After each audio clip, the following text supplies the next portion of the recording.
Good morning મિત્રો. આપણે અત્યાર સુધીમાં જે ચેપ્ટર ચાલ્યું છે એમાં કાલના લેક્ચરની અંદર એક ઇમ્પોર્ટન્ટ ક્વેશ્ચન જોયો તો ઉત્સેચક એટલે શું, ઉત્સેચક ઉદ્દીપનની ક્રિયાવિધિ, અને આપણે આ ક્રિયાવિધિ તાણાકૂચી મોડેલ દ્વારા આપણે ભણી ગયા. બરાબર છે. એની પહેલાનો જો એક પોઈન્ટ આપણે જોયો હતો જે ઇમ્પોર્ટન્ટ હતો એ કયો હતો, ઉત્સેચક ઉદ્દીપનની લાક્ષણિકતાઓ. બરાબર છે. તો આ ટોટલ આપણે 2 પોઈન્ટ કાલના લેક્ચરની અંદર જોયા હતા. હવે આજે જે આપણે લેક્ચર શરૂ કરીએ ને એ પહેલા મારે તમને 2 ક્વેશ્ચન પૂછવાના છે. એ 2 ક્વેશ્ચનની અંદર સૌથી પહેલો પ્રશ્ન તમે ધ્યાનથી સાંભળજો, તમારી સ્ક્રીન ઉપર પણ લખેલું હશે, ધ્યાનથી સાંભળજો. ઉત્સેચક ઉદ્દીપનની ક્રિયામાં ઉદ્દીપકની સપાટી પર કયા કયા ક્રિયાશીલ સમૂહો હાજર હોય છે? ઉદ્દીપકની સપાટી પર કયા કયા ક્રિયાશીલ સમૂહો હાજર હોય છે? બરાબર છે. આ પહેલો પ્રશ્ન છે. બીજા પ્રશ્નનો તમારે જે જવાબ દેવાનો છે યુટ્યુબની અંદર લેક્ચરમાં નીચે જે કોમેન્ટ આવે છે, કોમેન્ટ બોક્સમાં તમારે જવાબને કોમેન્ટમાં લખવાના છે. અને બીજો ક્વેશ્ચન ખાસ જુઓ, ઉત્સેચક ઉદ્દીપનની ક્રિયામાં ઉત્સેચક સાથે ઉપયોગમાં લેવાતા જે સહકારકો છે એ સહકારક તરીકે કયા આયનો ઉપયોગમાં લેવાય છે, કાં તો કયા આયનો સહકારક તરીકે હોય છે? બરાબર છે. તમારે 2 એક્ઝામ્પલો ટૂંકમાં ત્યાં મિનિમમ જવાબમાં લખવાના છે. મિનિમમ જવાબમાં 2 એક્ઝામ્પલ. બાકી જો બધા જ તમને આવડે છે વેરી ગુડ, તમારે લખી જ નાખવાના છે. 2 ક્વેશ્ચન યાદ રહેશે ને. ઉત્સેચકની સપાટી પર કયા કયા ક્રિયાશીલ સમૂહો હાજર હોય છે, પહેલો પ્રશ્ન. અને બીજો પ્રશ્ન છે ઉત્સેચક સાથે જે સહકારક હોય છે એ સહકારક તરીકે કયા કયા આયનો હોય છે? બરાબર છે. આ બંનેના જવાબ તમારે યુટ્યુબમાં કોમેન્ટ બોક્સમાં કોમેન્ટ કરવાના છે. હું માનું છું ત્યાં સુધી લગભગ બધા જ મિત્રો, બધા જ વિદ્યાર્થીઓના જવાબ કોમેન્ટ બોક્સમાં આવવા જોઈએ. બરાબર છે. એક પણ બાકી રહેવા જોઈએ નહીં. અને આગળનો લેક્ચર તમે ખાસ વાંચજો, એના બેઝ ઉપર જ છે, એમાંથી તમને જવાબ પણ મળી જશે. કદાચ જો આમ ચોરી કરવાની ઈચ્છા થાય ને તો. બરાબર. તો આજે આપણે જે લેક્ચરમાં શરૂઆત કરવાના છીએ, ઔદ્યોગિક ક્ષેત્રે ઉપયોગમાં લેવાતા ઉદ્દીપકોના ઉદાહરણ આપણે આજે જોવાના છે. ઇટ મીન્સ કે આ ઉદ્દીપનનો જે આપણો પોઈન્ટ આખો ચાલતો હતો ને એમાં લાસ્ટ પોર્શન છે. મેં તમને જે કીધા હતા 4 પોર્શન આપણે ચેપ્ટરની અંદર ભણવાના છે, એમાં બીજો પોર્શન અહીંયા આપણો ચેપ્ટરનો પતી જશે, એટલે કે 50% ચેપ્ટર આપણો અહીંયા કમ્પ્લીટ થઈ જશે. ક્વેશ્ચન ઇમ્પોર્ટન્ટ છે, 2 અથવા 3 માર્કની અંદર પૂછાય છે અને બોર્ડની એક્ઝામમાં પૂછાયેલો છે અને અતિશય સહેલો છે. ઔદ્યોગિક ક્ષેત્રે ઉદ્દીપકો કઈ કઈ પ્રક્રિયામાં વપરાય છે એના વિશેની આપણે વાત કરવાની છે. સૌથી પહેલું પ્રક્રમ ઇટ મીન્સ ટોટલ પ્રક્રિયા કઈ છે, એવી કઈ પ્રક્રિયા છે કે જ્યાં આનો ઉદ્દીપક તરીકે ઉપયોગ થાય છે? તો અહીંયા જોઈએ, એમોનિયાની બનાવટની હેબર જે વિધિ છે, હેબર વિધિ, N2 ગેસ વત્તા 3H2 gives 2 moles of ammonia gas. આ પ્રક્રિયા તમને લોકોને ખ્યાલ છે. એની અંદર ઉદ્દીપક તરીકે આપણે કોનો ઉપયોગ કરીએ છીએ? દળેલો Fe એટલે આયર્નનો ભૂકો. એની અંદર પ્રવર્ધક તરીકે એના વેગની અંદર વધારો, હજુ પણ વધારો કરવો છે. ઉદ્દીપક તો કરે જ છે, એનાથી પણ વધારો કરવો છે વેગમાં, તો શું આવશે? મોલિબ્ડેનમ પ્રવર્ધક તરીકે ઉપયોગમાં લેવાય છે. પ્રક્રિયાની પરિસ્થિતિ શું હોય છે મિત્રો? તો 212 દબાણ અને 723 થી 773 કેલ્વિન તાપમાનની જરૂર પડશે. પરંતુ મિત્રો અહીંયા હાલની અંદર તમે જોશો ને તો લગભગ હવે 12મા ધોરણની અંદર જ્યાં જ્યાં પણ હેબર વિધિની વાત આવશે ને ત્યાં તમે એક વસ્તુ ખાસ જોશો કે ભાઈ Fe ના બદલે FeO હશે, અધરવાઇઝ પોટેશિયમના ઓક્સાઇડ પણ હોઈ શકે, એલ્યુમિનિયમના ઓક્સાઇડ પણ હોઈ શકે ખરી. એટલે અહીંયા ઓપ્શનમાં જો MCQ ની અંદર પૂછાય તો એલ્યુમિનિયમના ઓક્સાઇડ, પોટેશિયમના ઓક્સાઇડ અને આયર્નના ઓક્સાઇડ 3 હેબર પ્રોસેસની અંદર ઉપયોગમાં ઉદ્દીપક તરીકે લઈ શકાય છે. આ તમારે યાદ રાખવાનું છે, બાકી તમે લોકો ત્યાં ભૂલ કરી શકો છો ખરી. બરાબર. A, B અને C 3 ઓપ્શનમાં 3 લખેલા છે અને D ઓપ્શનમાં લખ્યું છે કે આપેલ પૈકી દરેક. તો તમે ખાલી A ઓપ્શનને સિલેક્ટ ન કરો, આ બંને પણ આવે છે, પોટેશિયમ અને એલ્યુમિનિયમના ઓક્સાઇડ. બરાબર છે. આ યાદ રાખજો ખાસ. ત્યાર પછીની ઓસ્વાલ્ડ પદ્ધતિ નાઇટ્રિક એસિડની બનાવટની તમે લોકો P block element part 2 chapter number 7 ની અંદર ભણી ગયા છો. સેમ એજ પદ્ધતિ અહીંયા મૂકેલી છે. તો એમોનિયાની વાતાવરણના ઓક્સિજન સાથેની પ્રક્રિયાથી શું બનશે? આપણને 4 મોલ એનો મળે છે. બરાબર. અને નાઇટ્રોજનનો જે મોનોક્સાઇડ છે એ 4 મોલમાંથી આપણે અહીંયા 2 મોલ લેશું ઉપયોગમાં. ફરી પાછી વાતાવરણના ઓક્સિજન સાથેની દહનની પ્રક્રિયા કરશું અને શું મળશે? NO માંથી 2 moles of NO2. બરાબર છે, દેખાય છે, NO માંથી 2 મોલ્સ ઓફ NO2. હવે આ 2 મોલ છે એના આપણે કેટલા મોલ કરી નાખવાના છે? 4 મોલ. એની અંદર આપણે પાણીના મોલેક્યુલ એડ કરશું 2 મોલ્સ ઓફ H2O અને વાતાવરણના ઓક્સિજન સાથે એને શું કરવાની છે? દહનની પ્રક્રિયા. એટલે આપણને મિત્રો શું મળશે? અહીંયા 4 મોલ HNO3 નાઇટ્રિક એસિડના 4 મોલ મળશે, કેમ કે 4 મોલ નાઇટ્રોજન હતો. તો આ પ્રક્રિયાની અંદર આપણે ઉદ્દીપક તરીકે કોનો ઉપયોગ કરી શકશું? તો પ્લેટિનમની સપાટી કાં તો પ્લેટિનમનો ઢોળ ચડાવેલો એસ્બેસ્ટોસ. બરાબર, એસ્બેસ્ટોસનો ઉપયોગ અહીંયા થશે. એસ્બેસ્ટોસ તમને આમ જોવો ને તો તમને લોકોને ખ્યાલ હોય તો તમે 10th ની અંદર ઇલેક્ટ્રિસિટી ઉત્પન્ન થાય છે એવું કંઈક તમે શીખી ગયા છો. ક્યાં? તો ઓલા કાસ્કાની અંદર તમે કાસ્કાને માથામાં ઘસો છો તો એની અંદર ઇલેક્ટ્રિસિટી ઉત્પન્ન થાય છે. તો એસ્બેસ્ટોસ પણ એના જેવી જ એક સપાટી ધરાવતું મટીરિયલ છે. બરાબર. તાપમાન આ પ્રક્રિયાની અંદર કેટલું હશે? 573 કેલ્વિન તાપમાન આપવાનું રહેશે. બરાબર છે, એક્ઝેક્ટલી સમજાય છે અહીંયા. તો આ 2 પ્રક્રિયાઓ તો થઈ ગઈ. હવે 2 માર્કની અંદર પૂછાય તો મિનિમમ તમારે 2 પ્રક્રિયા તો લખવી જ પડશે. જો 3 માર્કનું પૂછાય છે તો ત્રીજી પ્રક્રિયા સંપર્ક પ્રક્રમ તમારે એડ કરી દેવાનું, અને એ પણ બહુ જ સહેલું છે. તમે લોકો ચેપ્ટર નંબર 7 માં સંપર્ક વિધિ પણ ભણી ગયા છો, 10મા ધોરણમાં ભણી ગયા છો, એટલે આ કઈ નવીન વસ્તુ નથી તમારા માટે. ખાલી એક જવાબ કઈ રીતે લખવો એ તમને અહીંયા એક રિપ્રેઝન્ટ કરેલું છે, ટેક્સ્ટ બુકમાં આ જ મુજબનું લખેલું છે. તો અહીંયા SO2 ની પ્રક્રિયા વાતાવરણના ઓક્સિજન સાથે થાય એટલે શું બનશે? અહીંયા સૌથી પહેલા SO3 બનશે, પછી SO3 ની H2SO4 સાથે જ પ્રક્રિયા કરવાની છે એટલે અહીંયા શું બનશે? ઓલિયમ બને છે, H2S2O7 ઓલિયમ, જેને આપણે ધુમાયમાન સલ્ફ્યુરિક એસિડ કહી શકીએ. ધુમાયમાન સલ્ફ્યુરિક એસિડ, વરાળ નીકળતી હોય એટલું તીવ્ર હોય. તો H2S2O7 ની અંદર હવે તમે પાણીના અણુઓ ઉમેરો છો. ઇટ મીન્સ કે પાણીની અંદર H2SO4 ઉમેરવાનું હોય કે H2SO4 ની અંદર પાણી, એ તમારે નક્કી કરી લેવાનું છે. બરાબર, મેં તમને ક્લાસ દરમિયાન પણ કીધેલું છે કે એસિડની અંદર પાણી ઉમેરાય કે પાણીની અંદર એસિડ ઉમેરાય, એ ડાયલ્યુશનનો નિયમ તમને લોકોને ખબર હોવી જોઈએ. આ તમે જાતે જાણી લેજો. અને મેં તમને પહેલા કીધું છે, યાદ હોય તો વેરી ગુડ. બરાબર, અહીંયા છેલ્લે શું બનશે? H2S2O7 ની અંદર પાણી ઉમેરશું એટલે આપણે શું થશે? અહીંયા H2SO4 ના ટોટલ કેટલા મોલ બનશે? 2 મોલ અહીંયા છૂટા પડશે. બરાબર છે, ફાઇનલી આપણને H2SO4 મળે છે. પણ આપણે જે જોવાનું છે શું કે આ પ્રક્રિયાની અંદર ઉદ્દીપક તરીકે કોનો ઉપયોગ થાય? તો એસ્બેસ્ટોસ એટલે પ્લેટિનમની સપાટી કાં તો ઢોળ ચડાવેલો એસ્બેસ્ટોસ, અથવા તો આના બદલે આપણે બીજું શું ઉપયોગમાં લઈ શકીએ? વેનેડિયમ પેન્ટોક્સાઇડ, અને તાપમાન છે 673 થી 723 કેલ્વિન તાપમાન. મિત્રો બરાબર છે, આ તમારે આટલું યાદ રાખવાનું છે. એટલે આ પ્રક્રિયા છે, આ એની અંદર ઉપયોગમાં લેવાતા ઉદ્દીપક અને એની પ્રક્રિયા પરિસ્થિતિ એક્ઝેક્ટલી તાપમાન સાથે આપેલી છે. અને ઉદ્દીપક પણ કયા કયા ઉપયોગમાં લઈ શકાય એ પણ આપેલું છે. પ્રવર્ધક કઈ પ્રક્રિયામાં ઉપયોગમાં લેવાય છે એ પણ આપેલું છે. બરાબર છે, એક્ઝેક્ટલી સમજાય છે. એટલે આ પ્રશ્નની અંદર 2-3 માર્કની અંદર પૂછાય તો તમારે કેટલું લખવાનું? 2 માર્કની અંદર કોઈ પણ 2 પ્રક્રિયા, આ 2 લખો, આ 2 લખો, કે પેલી અને ત્રીજી લખો, કોઈ પણ લખો, પણ 3 માર્કની અંદર 3 તમારે લખવી પડશે. ત્યાર પછી આપણે જોઈએ નેક્સ્ટ ક્વેશ્ચન. હવે ચેપ્ટરનો ત્રીજો પોર્શન આપણે સ્ટાર્ટ કરવા જઈએ છીએ. કલીલ એટલે શું? મેં તમને પહેલા કીધું હતું, કલીલ કણો એવા નાના કદના કણો છે. તમે છાસ તમે જુઓ છો, છાસની અંદર દહીં છે ને એ આમ એવું લાગે કે ઓગળી ગયું છે ને આમ એવું લાગે કે ઓગળ્યું જ નથી, અને એ કણો છે ને તરતા જ રહે છે. બરાબર છે, તો એ આપણને કલીલ કણો છે એવું તમે એક્ઝેક્ટલી તમે ઇમેજિન કરી શકો કે કલીલ કણો વાળું દ્રાવણ કેવું હોય, કલીલમય દ્રાવણ કેવું હોય. તો તમારે છાસને જોઈ લેવાની આમ ટ્રાન્સપરન્ટ ગ્લાસમાં ભરીને, એટલે તમને એક્ઝેક્ટલી ખબર પડી જાય કે આ કલીલ દ્રાવણ છે, આના જેવું હોય એમ. બરાબર, તમારે ઇમેજિન કરવા માટે સહેલું પડે. ત્યાર પછી કલીલ એટલે શું? પરિક્ષેપણ એટલે શું? તો પરિક્ષેપણ કોને કહેવાય? બધાની ડેફિનેશન જોશું આપણે. સાચા દ્રાવણ અને કલીલ દ્રાવણ એકબીજાથી કઈ રીતે ભિન્ન પડે છે? મિત્રો આ એઝ અ ક્વેશ્ચન નથી લેતા આપણે, પણ એની આ બેઝિક સમજૂતી છે. કલીલ જે પોર્શન છે એની પ્રાસ્તાવિક વાતો આપણે જોઈએ છીએ. ક્વેશ્ચન આના પછીનો આવશે, એ આપણે જોવાનો આના પછીના પોઈન્ટની અંદર જોશું. પણ અત્યારે અહીંયા સામાન્ય વાત જોઈ લઈએ કે સાચા દ્રાવણ શું છે, પછી કલીલમય દ્રાવણ કોને કહેવાય, આપણે બધી જ વસ્તુ જોઈએ એક સાથે હમણાં જ. જોઈએ, મીઠાનું જે જલીય દ્રાવણ છે અથવા તો ખાંડનું જલીય દ્રાવણ છે એ સાચા દ્રાવણ છે. સાચા દ્રાવણ કોને કહેવાય? મીઠાનું દ્રાવણ, ખાંડનું દ્રાવણ, એ બધા કેવા થશે? સાચા દ્રાવણ. ઇટ મીન્સ કે એમાં દ્રાવ્ય છે એ દ્રાવકમાં સંપૂર્ણપણે ઓગળી જાય તમારે ખાસ સમજવાનું છે, દ્રાવ્ય છે એ દ્રાવકમાં સંપૂર્ણપણે ઓગળી જાય એટલે દ્રાવણ આપણને કાચના ગ્લાસમાં ભરીએ તો ટ્રાન્સપેરેન્ટ દેખાય. શબ્દ સમજો, ટ્રાન્સપેરેન્ટ દ્રાવણ ત્યાં જોવા મળશે. બરાબર છે.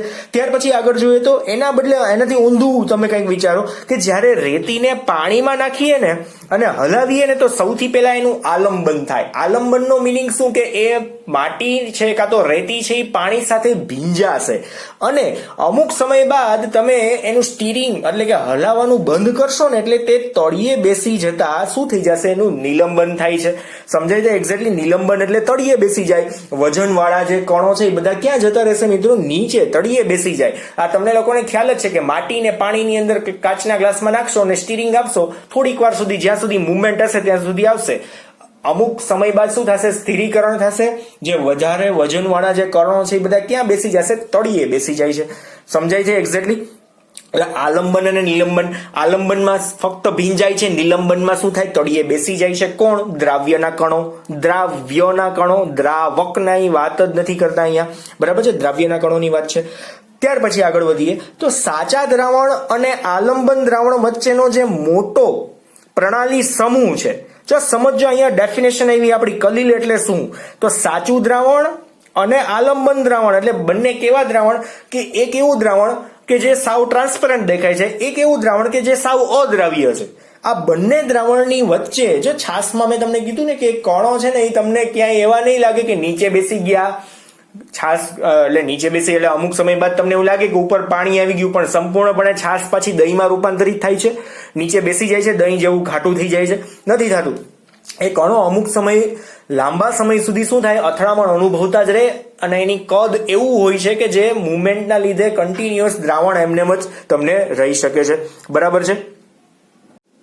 તો મિત્રો આપણે ટૂંકમાં શું કહી શકશું કે જે પદાર્થ દ્રાવ્ય છે એનાથી બનેલું દ્રાવણ અને જે પદાર્થ અદ્રાવ્ય છે એનાથી બનેલું દ્રાવણ, આ બંને વચ્ચેની જે પરિસ્થિતિ છે અને એ જે દ્રાવણ છે એને આપણે શું કહી શકશું? અહીંયા એક્ઝેક્ટલી કલીલ દ્રાવણ. એટલે અહીંયા સાચી ડેફિનેશન આપેલી છે કે સાચા દ્રાવણ અને આલંબન દ્રાવણ વચ્ચેનો જે મોટો પ્રણાલી સમૂહ એટલે જે મોટો ભાગ છે એમની બંનેની વચ્ચેનો, એને એ જે સમૂહ છે એને કલીલીય દ્રાવણ અથવા તો કલીલ અથવા તો વિક્ષેપણ અથવા તો પરિક્ષેપણ, આ બધી જ વસ્તુ સમાન છે. જો આ બંને ડેફિનેશન એક જ સરખી છે, માત્ર ને માત્ર ત્યાં નામ જુદા જુદા છે. આ તમારે ખાસ યાદ રાખવાનું છે. બરાબર? આ ડેફિનેશન તમારે યાદ રાખવાની છે. કલીલ દ્રાવણ એટલે શું? કેટલા લોકોને એવું થાય છે કે આ ચેપ્ટર પતી જાય ત્યાં સુધી ડેફિનેશન યાદ નથી રહેતી. કલીલ શું છે? કલીલનું ઇમેજિનેશન જ નથી થતું. એટલે તમારે શું યાદ રાખવાનું છે? જે છાશની અંદર જે કણો તમને જોવા મળે છે વ્હાઇટ કલરના, એ કલીલ દ્રાવણના કણો છે એવું તમારે સમજી લેવું. કેમ કે એ કણો ક્યારેય દ્રાવ્ય પણ નથી થતા અને તમે એમાંય ન કહી શકો કે સાવ અદ્રાવ્ય છે. જો અદ્રાવ્ય હોય ને તો નિલંબન થઈ જવું જોઈએ, એટલે તળિયે સાવ બેસી જવા જોઈએ બધા જ, અને ઉપર વધારેમાં વધારે ભાગ છે ને પાણીનો દેખાવો જોઈએ. પણ શું થાય કે થોડાક અમથા જ કણો છે ને એ નીચાના બાજુ બેસે છે, એટલે તમે છાશને એક્ઝેક્ટલી કલીલ દ્રાવણ તરીકે તમે ત્યાં ઇમેજિન પણ કરી શકશો. બરાબર? એટલે મેં અહીંયા વધારાનું લખેલું છે તમારા માટે છે, તમે વાંચી લેજો. બરાબર છે? તમારી પાસે સ્ક્રીનમાં દેખાય જ છે. ત્યાર પછી આગળ વધીએ. કલીલ એ વિષમાંગ પ્રણાલી છે. વિષમાંગનો મિનિંગ શું? કે ત્યાં પ્રક્રિયક અને ઉદ્દીપક કેવા હોય? જુદા જુદા હોય, તો આપણે એને વિષમાંગ પ્રણાલી કહી શકીએ ખરી. બરાબર છે? કે જેમાં એક ઘટક જેનું પ્રમાણ વધારે હોય છે તેને આપણે શું કહીએ? વિક્ષેપણ માધ્યમ એટલે કે દ્રાવક જેનું પ્રમાણ વધારે છે દ્રાવણમાં એને આપણે શું કહેવાય? વિક્ષેપણ માધ્યમ. અને બીજો ઘટક કે જેનું પ્રમાણ ઓછું હોય છે તેને આપણે શું કહી શકાય? વિક્ષેપિત કલા. વિક્ષેપિત કલાને બીજા શબ્દોમાં કહેશું દ્રાવ્ય. આ સહેલું પડે એટલા માટે મેં અહીંયા એવું લખ્યું છે દ્રાવ્ય અને દ્રાવક.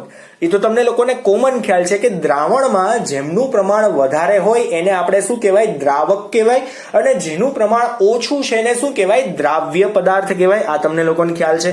તો સાચા દ્રાવણો અથવા તો આલંબન અને કલીલ વચ્ચેનો મુખ્ય ભેદ કલાના કણોના કદના વ્યાસ અથવા તો વ્યાસને આધારે આપણે કહી શકીએ. હવે સાચા દ્રાવણોના જે કણો છે એના કદ અથવા તો અદ્રાવ્ય જે આલંબન વાળા જે દ્રાવણો છે એના કણોના કદ, એમની બંને આ બંને વાત અને કલીલ આ બંને વચ્ચેના જે કણો છે ને એના કદની અંદર કંઈક તફાવત જોવા મળે છે. એના ઉપરથી તમે નક્કી કરી શકો. આપણને એમ થાય કે ભાઈ કલીલ કણોના આપણે નક્કી કેવી રીતના કરવું કે આ કલીલ કણો વાળું દ્રાવણ છે, તો તમે કેમ નક્કી કરશો કે ભાઈ સાચા દ્રાવણોના જે કણો છે ને એના કદ પણ કંઈક જુદા હોય, આલંબિત દ્રાવણ છે અથવા તો નિલંબિત દ્રાવણ છે એમના પણ કદ સરખા કંઈક જુદા જુદા હોય, સરખા નહીં પણ જુદા જુદા હોય, અને જે કલીલ કણો છે એમના કદ પણ કંઈક જુદા જુદા હોઈ શકે.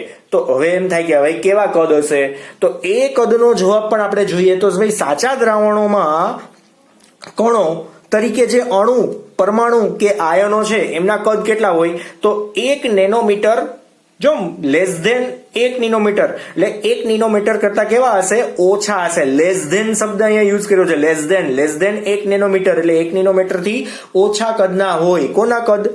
સાચા દ્રાવણોના જે કણો છે, એટલે કણોની અંદર કોણ હોય, અણુ, પરમાણુ કે આયન, આ ત્રણમાંથી કોઈ પણ હોય તેના કદ કેવા હશે, આના 1 થી ઓછા. એની સાપેક્ષમાં જ્યારે કલીલમાં શું હોય, તો વિરાટ આણ્વીય દળ ધરાવતા કયા, પ્રોટીન, સ્ટાર્ચ, પોલિએસ્ટર જેવા પોલિમરના અણુઓ, પરમાણુઓ કે આયનો ના પુંજ એટલે સમૂહ, અતિશય મોટા સમૂહ એટલે ઢગલાબંધ કણો ભેગા થઈ ગયા હોય, અને જેમના વ્યાસ કેવડા હશે જોવો જોઈએ, 1 થી 1000 નેનોમીટર. ઓલામાં શું છે, જો સાચા દ્રાવણો અથવા તો આલંબિત અથવા તો નિલંબિત દ્રાવણો છે એના કણોના કદ કેટલા હશે, એટલે અહીંયા સાચાની સાથે છે ને આપણે આ બંને દ્રાવણો લખી નાખીએ, આલંબિત અથવા તો નિલંબિત. એમ આ બંનેના કદ કેવા હશે, 1 નેનોમીટર થી ઓછા, 1 નેનોમીટર થી ઓછા, બરાબર. અને આમાં શું છે, 1 અથવા તો 1 થી વધારે, અથવા 1 થી 100 કાં તો 1 થી 1000 નેનોમીટરના વ્યાસ ટૂંકમાં આપણને કલીલ કણોની અંદર જોવા મળશે, બરાબર છે. આમ કલીલમાં કલાના કણો, કલા એટલે અવસ્થા, તમને લોકોને પહેલા કીધું છે, કલાના કણોના કદ પ્રમાણમાં કેવા હોય છે, મોટા હોય છે, પરંતુ એટલા પણ મોટા હોતા નથી કે તે તળિયે બેસી જાય. એટલે પ્રોબ્લેમ એવો છે, ઓગળતાય નથી અને સાવ તળિયે નથી બેસી જતા, વચ્ચેના ભાગમાં પડ્યા રહે છે, એમને મુવમેન્ટ કન્ટિન્યુઅસ રાખે છે, એટલે ઓગળે નહીં, અદ્રાવ્ય નો કહેવાય, દ્રાવ્ય નો કહેવાય, બંને વચ્ચેની પરિસ્થિતિ છે ને એ કલીલ કણોના દ્રાવણની છે, બરાબર. એટલે એવું દ્રાવણ કે જે દ્રાવ્ય પણ નથી સંપૂર્ણ અને સંપૂર્ણ અદ્રાવ્ય નથી, અર્ધ દ્રાવ્ય કાં તો અપૂર્ણ દ્રાવ્યતા એવું કહી શકાય, કઈ પણ શબ્દ તમારે. એટલે અહીંયા શું છે, એટલે નાના પણ નથી હોતા કે દ્રાવણમાં ઓગળી પણ જાય. વાત ટૂંકમાં સમજાઈ ગઈ તમને. તો કલીલમાં રહેલા કણોની વિશિષ્ટતા એ છે કે તેમનું વિરાટ પૃષ્ઠ ક્ષેત્રફળ છે. આ કણો છે ને એના પૃષ્ઠના ક્ષેત્રફળ અતિશય મોટા હોય છે, કેમ કે એના કણોના કદ જે છે ને એ અહીંયા 1 થી 1000 નેનોમીટરના વ્યાસ ધરાવતા હોય છે. તો એની પૃષ્ઠ સપાટી પણ કેવી હોય, સાચા દ્રાવણના કણની સાપેક્ષમાં આમના ક્ષેત્રફળ કેવા હોય, વધારે હોય. કોના? કલીલ કણોના, બરાબર છે. ત્યાર પછી હવે MCQ માં પૂછાઈ શકે ને એવો આપણે પ્રશ્ન અહીંયા જોવાનો છે. MCQ બેઝ પોઈન્ટ છે અહીંયા, ખાસ ધ્યાન આપજો. પરિક્ષેપિત કલા અને પરિક્ષેપણ માધ્યમની ભૌતિક સ્થિતિને આધારે કલીલનું વર્ગીકરણ ઉદાહરણ સહિત સમજાવો. તો કલીલનું વર્ગીકરણ કુલ 8 પ્રકારે થશે. 8 પ્રકારના કલીલ બને છે. કઈ રીતના? તો જો પેલા તો કલા એટલે શું, અહીંયા પરિક્ષેપિત કલા એટલે આપણે અહીંયા સમજવાનું છે તમારે દ્રાવ્ય. પરિક્ષેપણ માધ્યમ એટલે કોણ? દ્રાવક. એટલે અહીંયા સમજશું શું, ખાસ પેન ઉપર તમે ધ્યાન આપજો કે ઘન પદાર્થ કોઈ એક છે એને દ્રાવક તરીકે લેવાનો છે, એની અંદર શું ઉમેરવાનું છે, ઘન પદાર્થ બીજો ઉમેરવાનો છે. એટલે ઘન દ્રાવ્ય અને ઘન દ્રાવક, ઘન દ્રાવ્ય અને ઘન દ્રાવક થી બનેલું કલીલ કયો, તો ઘન સોલ કહેવાય. હવે સોલ એટલે શું, વળી પાછો પ્રશ્ન. સોલ એટલે કલીલ જ, સોલ અથવા કલીલ. તમે અહીંયા સોલ અને કલીલ બે એકબીજાના સમાનાર્થી શબ્દો છે ને એમ તમે કહી શકશો. એટલે ઘન કલીલ એમ કહી શકો. કલીલ દ્રાવણ કેવું, તો ઘન દ્રાવણ, કેમ કે બંને ઘન છે તો દ્રાવણ એ કેવું હોય, ઘન જ હોય ને, કોમન સેન્સ. તો એની અંદર ઉદાહરણ કઈ આવશે, તો રંગીન કાચ અથવા તો જેમસ્ટોન. જેમસ્ટોન એટલે જો અહીંયા તમને દેખાય છે, આ ગુરુનો જે નંગ છે ને આપણે જેમસ્ટોન કહી શકીએ, બરાબર છે. આ તમને પહેલા મેં તમને ચેપ્ટર નંબર 6 માં પણ કદાચ કીધેલું હશે. ત્યાર પછી પ્રવાહી દ્રાવક છે અને એની અંદર તમે શું ઉમેરો છો, ઘન પદાર્થ દ્રાવ્ય પદાર્થ તરીકે ઉમેરો છો. પ્રવાહીની અંદર ઘન પદાર્થ એટલે એને આપણે શું કહેશું, ખાલી કલીલમય દ્રાવણ. પણ અહીંયા તમે એમ કહી શકો કે આ પ્યોર સોલિડ ફોર્મમાં હોય, આ કેવું હશે, એક્વિયસ ફોર્મમાં હોય, જલીય દ્રાવણ છે. એટલે અહીંયા જો રંગ અને કોષ દ્રવ્ય, કોષની અંદર કોષ દ્રવ્ય હોય ને, તમને લોકોને ખ્યાલ છે કોષની અંદર કોષ દ્રવ્ય હોય. આપણે 11th ની અંદર ચેપ્ટર નંબર 11 ની અંદર આપણે વાત થઈ ગઈ છે કોષની અંદર કોષ દ્રવ્ય હોય. સોડિયમ અને મેગ્નેશિયમની જ્યારે જૈવિક અગત્યતા ભણતા હતા ને ત્યારે આની વાત આવી હતી કોષ દ્રવ્ય શું છે. અધરવાઇઝ બી ગ્રુપ વાળાએ તો કઈ ક્વેશ્ચન પૂછવા જેવો જ નથી. કોષ રસ એટલે શું, કોષ દ્રવ્ય એમ. ત્યાર પછી વાયુમય દ્રાવક છે એની અંદર ઘન દ્રાવ્ય ઉમેરવાનું છે. વાયુમાં ઘન પ્રમાણ જોજો, આ જે જમણી બાજુની આખી હરોળ છે ને એનું પ્રમાણ વધારે છે. આ અવસ્થામાં રહેલ પદાર્થનું પ્રમાણ વધારે, એની અંદર ઉમેરવાના કોને, તો આ અવસ્થાને આપણે આની અંદર ઉમેરવાની છે. બરાબર, એટલે વાયુમાં ઘનનું આપણે ઉમેરણ કરીએ છીએ એને શું કહેવાય, એરોસોલ. અને શું કહેશું, એરોસોલ. જેમાં શું આવે, ધુમાડો અને ધૂળ. તમને લોકોને ખ્યાલ છે ધૂળ ઉડે ત્યારે શું હોય, હવા પણ હોય અને એની સાથે સાથે રજકણ પણ હોય છે.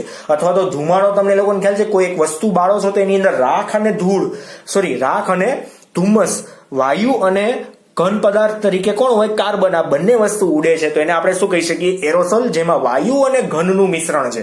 એરોસોલ બીજી જગ્યાએ પણ આવશે, એ હમણાં આપણે જોશું. હવે આપણે બીજો પોર્શન જો, આ ઘનના 3 દ્રાવણ પતી ગયા. હવે દ્રાવ્ય પદાર્થ તરીકે પ્રવાહી હોય તો દ્રાવક જુદા જુદા છે, દ્રાવ્ય પદાર્થ આપણે એક જ રાખવાનો છે. ઘનની અંદર પ્રવાહી ઉમેરશું, દ્રાવ્ય પદાર્થ કોમન રાખવાના છે. દ્રાવક દરેક વખતે બદલાવીએ છીએ. અહીંયા પણ જો દ્રાવક દરેક વખતે આપણે જુદા જુદા રાખ્યા હતા.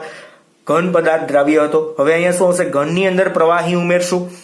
દ્રાવણ શું બનશે, ઘન અને પ્રવાહીથી જેલ. તમે લોકોએ જેલ જોયું છે, છોકરાએ તો જોયું જોઈએ, માથામાં લગાવવાનું જે જેલ આવે છે એ. પછી જેલી હોય તો એ પણ તમને લોકોને ખ્યાલ છે. તમે એક્ઝામ્પલ તરીકે અહીંયા ચીઝ, બટર, આ બધી જ વસ્તુઓ જોઈ છે ને, ચીઝ, બટર ને જેલી. આ તો ખ્યાલ જ હોય.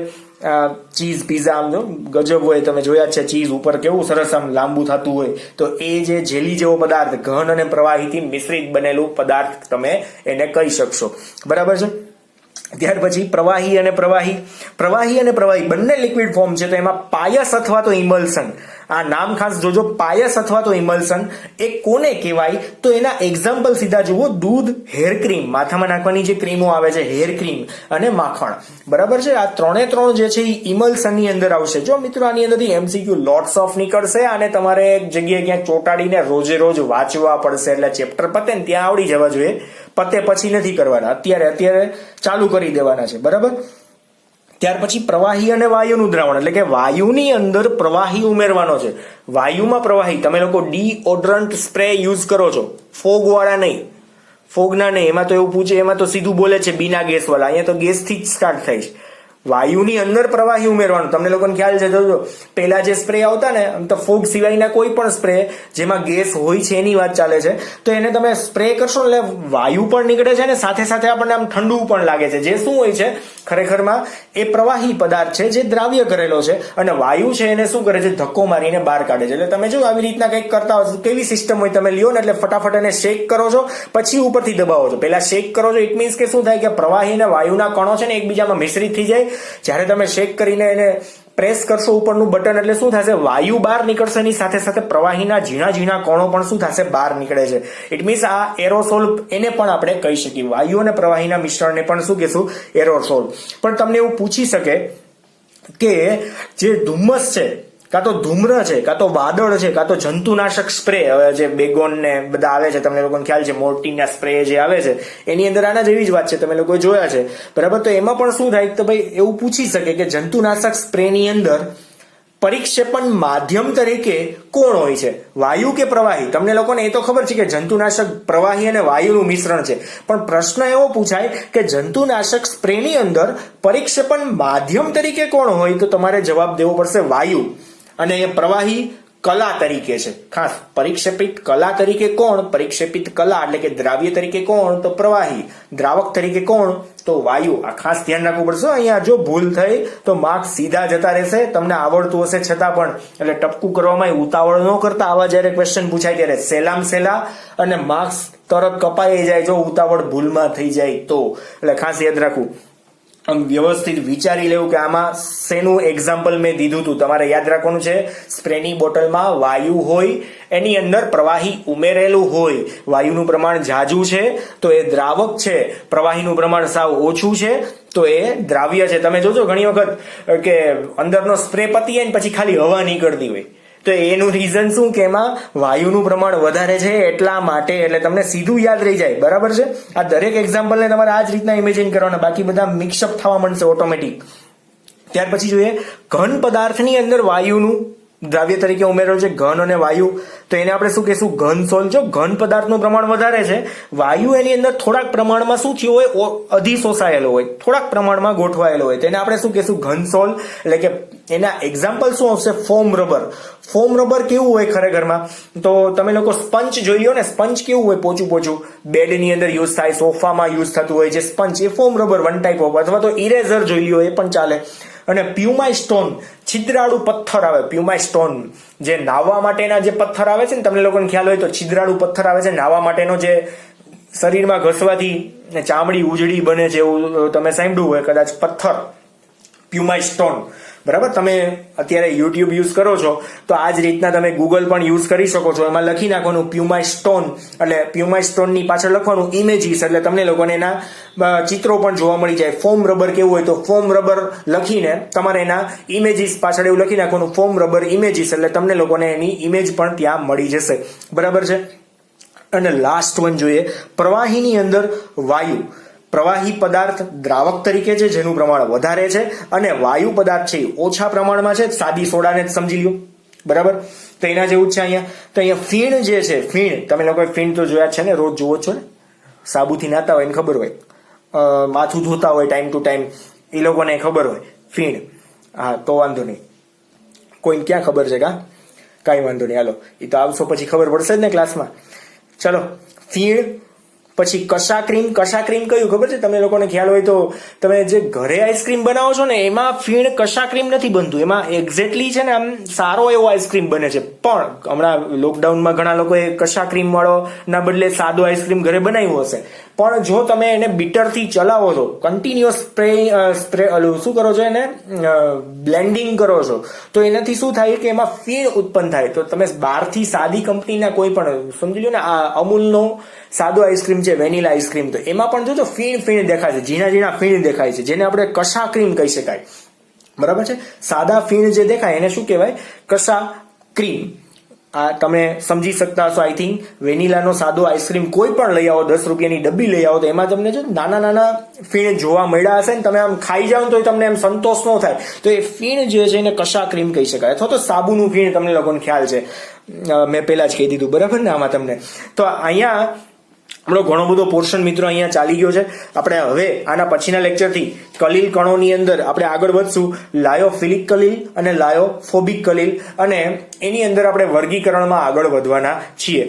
બરાબર છે. આ જે પોર્શન છે એ આગળના લેક્ચરની અંદર આપણે ભણવાના છીએ. તો આજે આપણે અહીંયા સુધી રાખીએ, ઘણો બધો સમય જતો રહ્યો છે.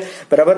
તમે આ પોઈન્ટને એમસીક્યુમાં અને ખાસ યાદ રાખવાનો છે, ડેફિનેશનોને. તો આગળના જે પોઈન્ટ છે એ તમને લોકોને યાદ રહેશે. બરાબર છે. અને ઇમ્પોર્ટન્ટ પોઈન્ટ આ જે હતો ઉદ્દીપકના ઉદાહરણો, તો આ તમારે યાદ રાખવાનું છે. 2 અથવા 3 માર્કની અંદર પૂછાય તો આની અંદરથી અંડરલાઈન કરેલા દરેક પોર્શન ઉપયોગી છે. બરાબર. અને આ કોષ્ટક આખું 2 થી 3 વખત લખીને પ્રિપેર કરજો તો વધારે યાદ રહેશે. બરાબર છે. આમ ઘન પ્રવાહી આવી રીતના ઊભું ન લખતા આડું લખવાની ટ્રાય કરજો તો યાદ રહેશે. ઘનમાં ઘનનું દ્રાવણ એટલે ઘન સોલ, આવું બોલતું જવાનું. પ્રવાહીમાં ઘનનું દ્રાવણ એટલે ખાલી સોલ.